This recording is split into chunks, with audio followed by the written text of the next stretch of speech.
Hola a todos, bienvenidos a este episodio dedicado a el tema de meningitis correspondiente a el módulo de urgencias neurológicas. Mi nombre es Brenda González y hoy hablaremos sobre una enfermedad que representa un problema de salud pública a nivel mundial y que es frecuente en su aparición en el caso del área de urgencias, la meningitis. A lo largo de este episodio conoceremos qué es la meningitis, cuáles son sus causas, cómo se manifiesta, cuáles son los métodos de diagnóstico que se recomiendan actualmente basándose en guías establecidas por la Organización Mundial de la Salud y cuál es su tratamiento recomendado. También vamos a destacar el por qué la actuación temprana puede marcar la diferencia entre la vida y la muerte. Sin nada más que agregar, entonces comencemos.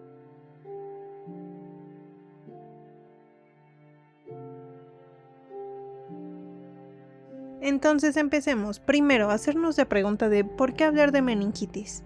Es importante mencionar que actualmente es un problema de salud pública a nivel mundial, a pesar de los esfuerzos para controlar su aparición en general.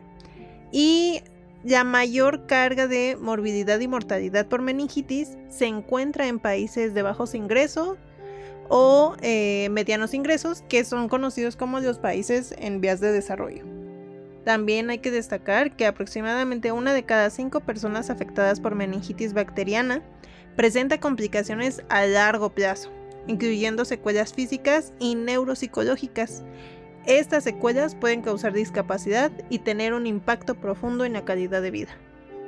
Desde 2017, representantes de gobiernos, organizaciones de salud global, organismos de salud pública, académicos, sector privado y organizaciones de la sociedad civil se han unido en un llamado a la acción para derrotar la meningitis.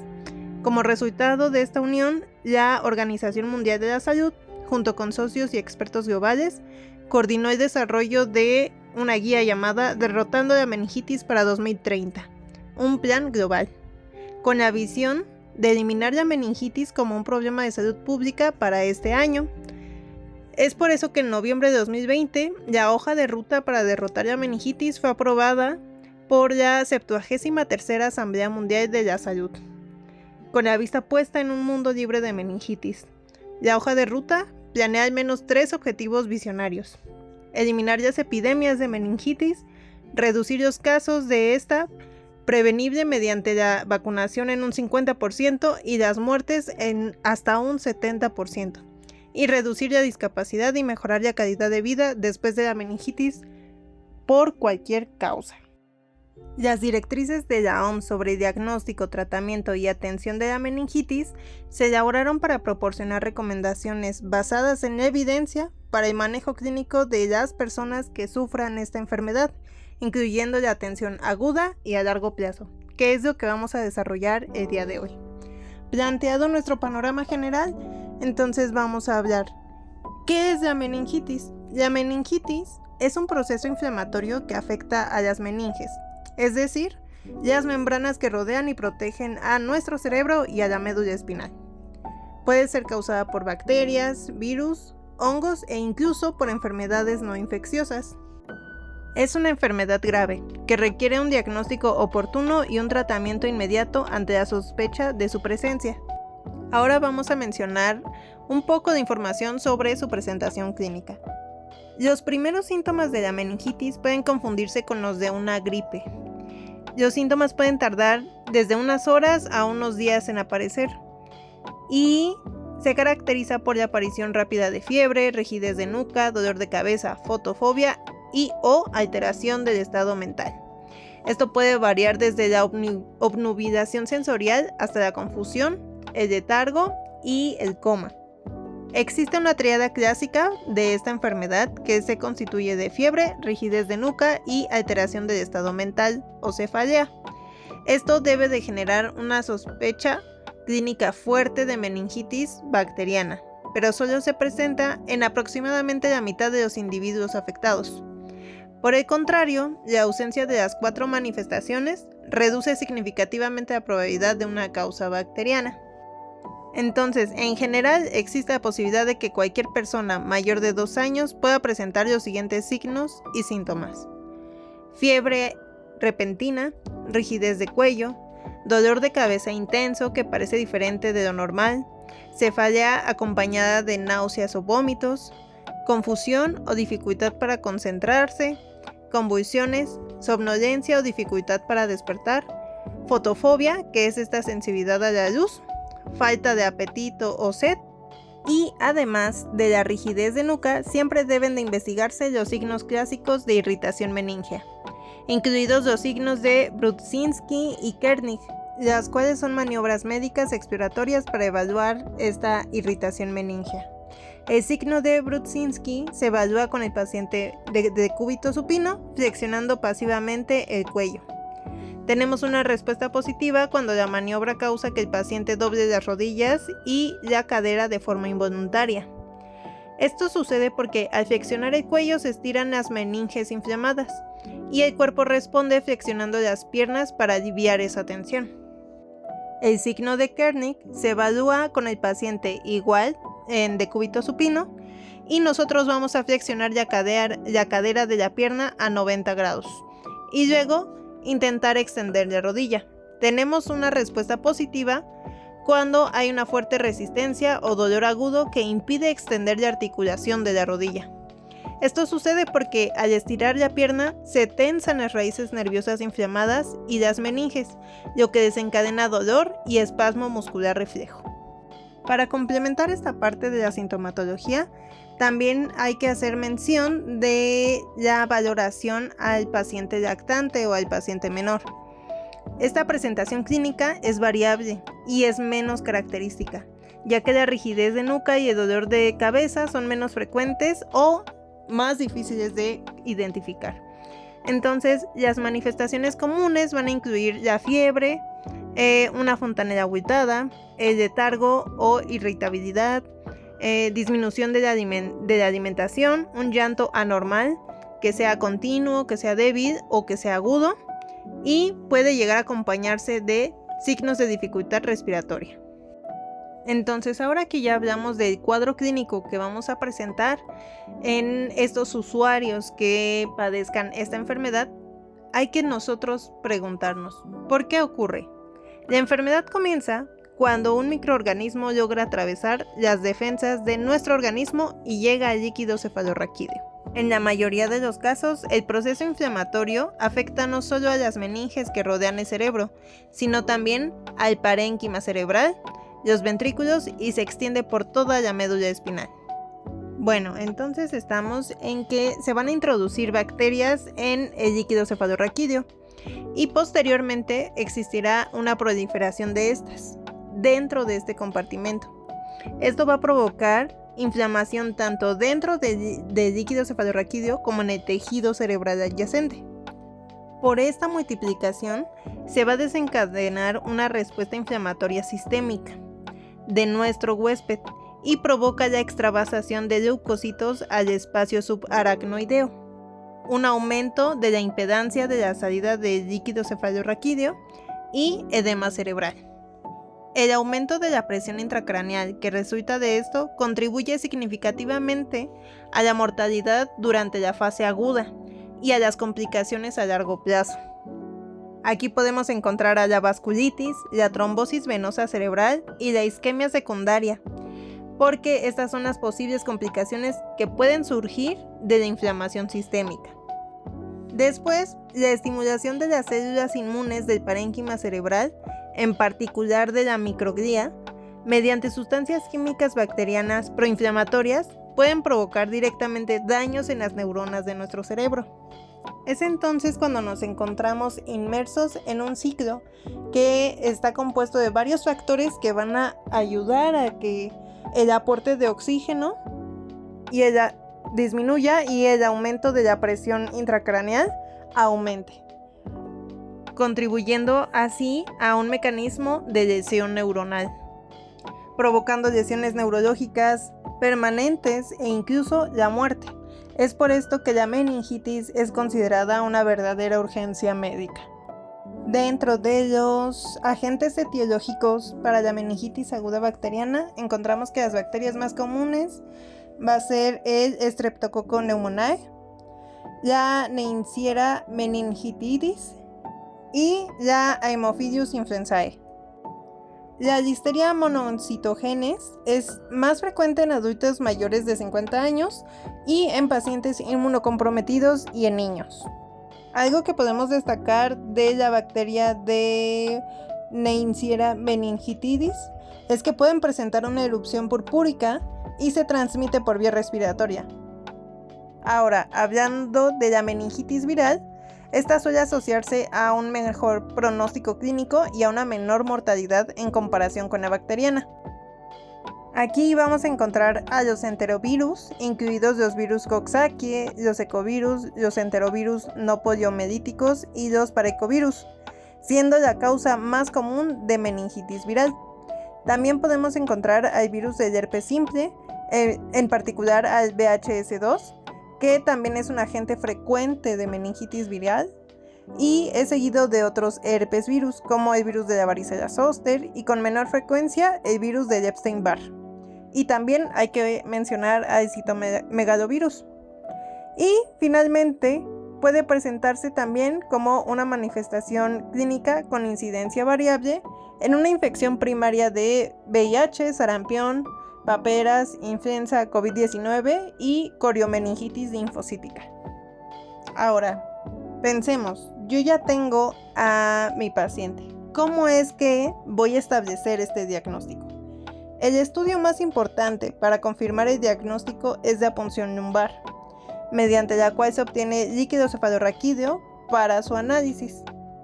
Esta punción se debe realizar lo antes posible, preferiblemente antes de iniciar el tratamiento antimicrobiano, a menos que existan contraindicaciones específicas o motivos válidos para su aplazamiento. Ya que tengamos nuestro líquido cefalorraquídeo, se deben de evaluar distintos aspectos de él. Aquí tenemos que determinar el recuento total y diferencial de leucocitos, la concentración de proteínas y glucosa y la relación entre la glucosa en el líquido cefalorraquídeo y la glicemia. También se deben considerar los niveles de lactato en el líquido cefalorraquídeo, cuando todavía no se ha iniciado la terapia de antibióticos. También es necesario realizar una tinción de Gram en muestras de este líquido y pueden observarse distintos resultados, pero también nos pueden ayudar a orientar la toma de decisiones clínicas. Por ejemplo, la presencia de diplococos gram positivos sugiere una infección neumocócica. La presencia de diplococos, pero ahora gram negativos, sugiere que esta infección es meningocócica. La presencia de cocobacilos gram negativos es compatible con una infección por Haemophilus influenzae. Y la presencia de bacilos o cocobacilos gram positivos sugiere una infección por listeria. Finalmente, también se nos recomienda realizar un cultivo de líquido cefalorraquídeo. Este cultivo y las pruebas de sensibilidad a los antimicrobianos siguen siendo el método de referencia para detectar los patógenos bacterianos y crear una pauta para la toma de nuestras decisiones clínicas. Paralelo a esto, también se van a solicitar otros análisis de sangre. Uno de ellos es el hemocultivo, que se tienen que realizar a la mayor brevedad posible, preferiblemente también antes de iniciar la antibiótico terapia. Y también tomar muestras para marcadores sanguíneos de infección bacteriana, como lo son el recuento de leucocitos periféricos, total y diferencial, y la proteína C reactiva y procalcitonina. En algunos pacientes también es necesario realizar estudios de imagen. Esto no debería de recurrirse de manera rutinaria, pero cuando pueda accederse fácilmente a esta imagen o a este servicio de imagenología craneal, debería llevarse a cabo antes de la punción, a fin de descartar la presencia de lesiones que puedan ocupar el espacio cerebral con desplazamiento de la línea media. Si en el momento de la presentación se observa alguna de las características que son signos neurológicos focales, puntuación en la escala de coma de Glasgow inferior a 10, déficits de nervios craneales, papilledema, convulsiones de reciente aparición en adultos y un estado inmunodeprimido grave. Para nuestro tratamiento tenemos que en el manejo general los niños y adultos con presunta meningitis aguda deberían ser hospitalizados de inmediato o trasladados con urgencia a un establecimiento de salud adecuado para su posterior manejo. Nunca debe de retrasarse el tratamiento. Ante la sospecha de meningitis bacteriana, se inicia inmediatamente el tratamiento con antibióticos, siempre por vía intravenosa. Por lo general, se considera que la ventana de 1 hora es el periodo de tiempo de referencia para iniciar la antibiótico-terapia empírica. Sé que hemos dado mucho énfasis en que la punción lumbar y los análisis de sangre deben de realizarse antes del inicio del tratamiento microbiano. Sin embargo, un retraso en las investigaciones diagnósticas no debería de retrasar la administración de tratamiento. En niños y adultos con presunta o probable meningitis bacteriana, debería administrarse ceftriaxona o cefotaxima por vía intravenosa como tratamiento empírico. Ambas están igualmente recomendadas como opciones de primera línea para el tratamiento empírico de casos presuntos y probables. Sin embargo, está documentado que durante las epidemias de enfermedad meningocócica y neumocócica debería preferirse la ceftriaxona por vía intravenosa sobre la cefotaxima. Ahora, en presencia de uno o más factores de riesgos de infección por Listeria monocytogenes, es decir, tener más de 60 años de edad, embarazo o un estado inmunocomprometido, debería de administrarse amoxicilina o ampicilina, igualmente por vía intravenosa, además del régimen antimicrobiano inicial. En zonas con una elevada prevalencia de resistencia de Streptococcus pneumoniae a las penicilinas o a las cefalosporinas de tercera generación, debería de considerarse la adición de vancomicina. También, hablando de la duración de nuestro tratamiento, en entornos no epidémicos, cuando se trate de niños y adultos con presunta o probable meningitis y sin identificación de patógenos, puede considerarse la posibilidad de interrumpir la antibiótico-terapia empírica después de 7 días, si la persona se ha recuperado clínicamente. Cuando no se haya identificado el patógeno, puede suspenderse la antibiótico-terapia empírica pasados 7 días, siempre y cuando la persona se haya recuperado. Sin embargo, vamos a encontrar dentro de la bibliografía que existe una duración de la terapia de antibióticos asociada al patógeno. Entonces vamos a encontrar que para el Streptococcus pneumoniae, la duración recomendada del tratamiento es de 10 a 14 días, para Listeria monocytogenes de 21 días, Neisseria meningitidis 7 días, para bacilos gram negativos de 21 días va a ser el tratamiento, y a Haemophilus influenzae puede variar de 7 a 10 días. Para el grupo B de los estreptococos vamos a encontrar que el tratamiento puede variar desde los 14 días hasta los 21 días, y solamente para el estafilococo la duración del tratamiento va a ser variable. Aquí igual nos vamos a tener que estar basando en pruebas diagnósticas y en la clínica actual del paciente conforme a su evolución. Pero ¿qué es lo que yo tengo que ver en mi paciente para considerar que ha habido una recuperación clínica? Tengo que encontrar una ausencia de fiebre, ausencia de anomalías en las constantes vitales y una ausencia de una alteración de nivel de conciencia, es decir, un estado mental normal. ¿Qué otro medicamento describe la bibliografía que podemos usar como tratamiento concomitante? Se describe que se pueden utilizar corticosteroides, igual por vía intravenosa, junto con la primera dosis de antibióticos en niños y adultos con sospecha de meningitis bacteriana aguda. Si las características del líquido cefalorraquídeo no son compatibles con meningitis, debería suspenderse la administración. Es importante mencionar que es probable que los efectos beneficiosos de los corticosteroides disminuyan cuanto más se retrase su administración. Por lo tanto, los corticosteroides deberían de administrarse junto con esta primera dosis de antibióticos o lo antes posible después de la dosis inicial de los mismos. Y el corticosteroide descrito como de primera línea en elección debería de ser la dexametasona. Tras su administración inicial El tiempo durante el que se administrarán estos medicamentos debería de basarse en las características del líquido cefalorraquídeo y en el aislamiento del patógeno. Se describe que la administración por vía intravenosa de corticosteroides debería continuar durante 4 días como máximo.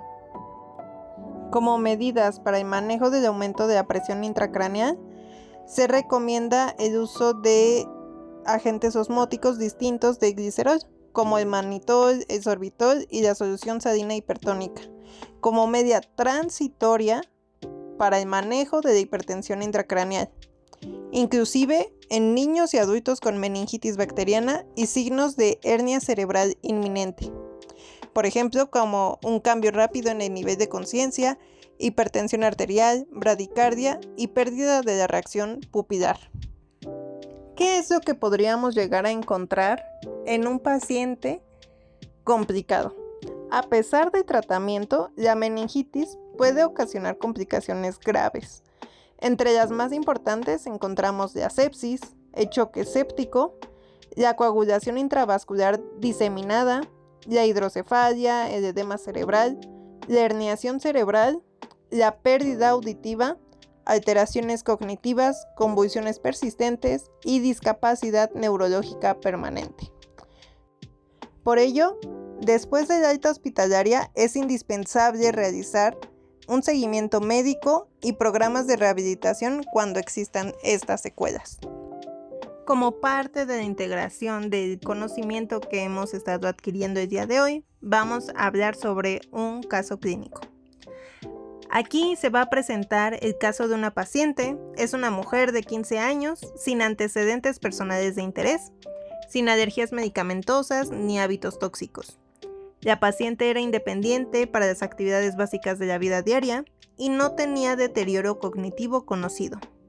En su búsqueda epidemiológica, se destacaba que había tenido contacto durante los últimos meses con su primo de 3 años. El resto, sin algún dato de importancia. La paciente fue atendida en junio del año 2023. Se relataba que durante el invierno y la primavera previos, coincidiendo con la convivencia con su primo, había presentado múltiples episodios catarrales, consistentes en tos, odinofagia y otalgia, para los que no había consultado y que se autolimitaron. El último de estos episodios había sido 2 semanas antes del cuadro clínico actual. Acude al servicio de urgencias por cuadro de 3 días de evolución.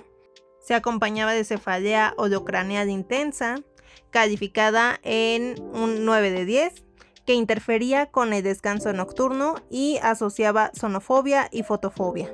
Se presentaba también astenia, hiporexia y sensación nauseosa sin episodios eméticos.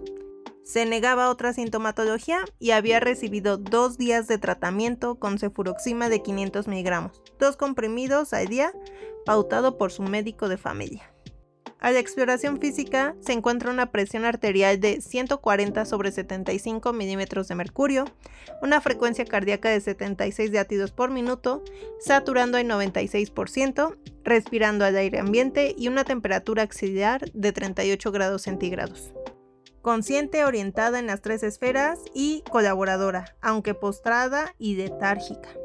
A la exploración neurológica se encontraba un Glasgow de 15 puntos, sus pupilas eran isocóricas y normorefléxicas y el resto de la exploración de los pares craneales estaba sin alteraciones. Sin embargo, el signo de Kernig fue positivo y se encontraron reflejos de estiramiento muscular normales. La marcha no se exploró y no se encontraron alteraciones en la otoscopía bilateral. Sin presencia de adenopatías cervicales, la auscultación cardiopulmonar y la exploración abdominal fueron también normales. No había edemas en miembros inferiores ni lesiones cutáneas. Se ingresa a su servicio de observación en el área de urgencias y se realizan las siguientes pruebas complementarias. En la analítica general destacaba una función renal y hepática normal, un sistemático de orina normal, una radiografía de tórax sin datos de cardiomegalia, derrame pleural o infiltrado parenquimatoso, Se le tomó un electrocardiograma con ritmo sinusal a 70 latidos por minuto, un eje normal, PR corto y QRS estrecho, sin alteraciones de datos de repolarización. Se toma un ataque de cráneo. No se aprecian procesos expansivos intracraneales ni signos de lesión hemorrágica aguda. Se encuentra una ocupación parcial de oído medio y celdillas mastoideas izquierdas. Y se decide realizar una punción lumbar. En la punción lumbar se encuentra un líquido turbio con xantocromía negativa, presencia de 125 de Matías, 550 leucocitos con 74% de mononucleares y 26% de polimorfonucleares, una glucosa de 49 miligramos sobre decilitro, siendo la glucemia periférica de 120 miligramos sobre decilitro, una cantidad de proteínas totales de 103 miligramos sobre decilitro y en la tinción de Gram y cultivo negativos. Se toman 2 sets de hemocultivos extraídos por venopunción negativos. Entonces aquí tenemos que tanto el cuadro clínico como los resultados de las pruebas complementarias fueron diagnósticos de meningitis aguda. Sin embargo, había elementos discordantes a la hora de enfocar el posible agente etiológico. Por un lado, el hallazgo de otomastoiditis en la tomografía y la hiperproteinorraquia con consumo de glucosa en el líquido cefalorraquídeo. Esto orientaba hacia una meningitis purulenta o bacteriana causada fundamentalmente por Streptococcus pneumoniae, Haemophilus influenzae o gérmenes anaerobios. Se ingresó a la paciente en el servicio de enfermedades infecciosas en tratamiento con cefotaxima. Se habían agregado otros antibióticos porque el predominio mononuclear hacía imprescindible tener en cuenta otras etiologías. Pero ahorita, para fines de nuestro podcast, solo vamos a enfocarnos en la parte de la cefotaxima. El tratamiento se había iniciado tras la valoración clínica, antes de la realización de la punción lumbar y ante la ausencia de confirmación microbiológica, se mantuvo íntegro al ingreso. El resultado bioquímico del líquido cefalorraquídeo era superponible al estudio previo, pero en la PCR multiplex en esta ocasión se obtuvo la positividad para Haemophilus influenzae. Por este motivo, y dado que el registro de un electroencefalograma que se tomó dentro de su periodo de hospitalización, se mantuvo únicamente la cefotaxima y se suspendieron el resto de antibióticos y antivirales. El diagnóstico inicial fue de meningitis aguda bacteriana por Haemophilus influenzae con líquido cefalorraquídeo linfocitario, probablemente en contexto de consumo previo de antibióticos. La evaluación posterior tras la retirada del tratamiento fue favorable y la paciente completó 7 días de antibiótico-terapia intravenosa y fue dada de alta sin alteraciones. Ya recorrido todo este camino juntos, es importante que nos hagamos la pregunta de cómo es que yo puedo prevenir esto. La mejor estrategia para prevenir la meningitis sigue siendo la vacunación. Las vacunas contra el neumococo, el meningococo y Haemophilus influenzae tipo B han reducido significativamente los casos de meningitis bacteriana en todo el mundo. Y también son importantes las medidas generales de higiene, el diagnóstico temprano y el acceso oportuno a los servicios de salud. Ya al final de nuestro podcast, podemos concluir que la meningitis continúa siendo una enfermedad potencialmente mortal, pero el reconocimiento temprano de sus signos y síntomas, un diagnóstico oportuno y el inicio inmediato de tratamiento permiten mejorar significativamente el pronóstico. Y nosotros, como profesionales de enfermería, nuestro papel es esencial en la identificación precoz del paciente, la vigilancia clínica continua, la administración segura del tratamiento y de educación, tanto del paciente como de su familia. Muchas gracias por acompañarme en este episodio. Espero que esta información haya sido útil para comprender mejor la importancia de la meningitis y su manejo integral.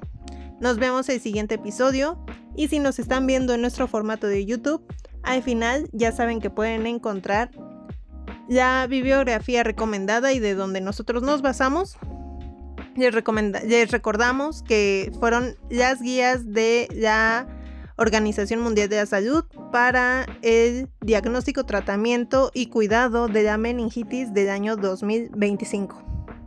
Entonces, si nos van a ver por YouTube, ahí pueden encontrar toda la bibliografía que se consultó para la elaboración de este podcast. Hasta la próxima y cuídense mucho.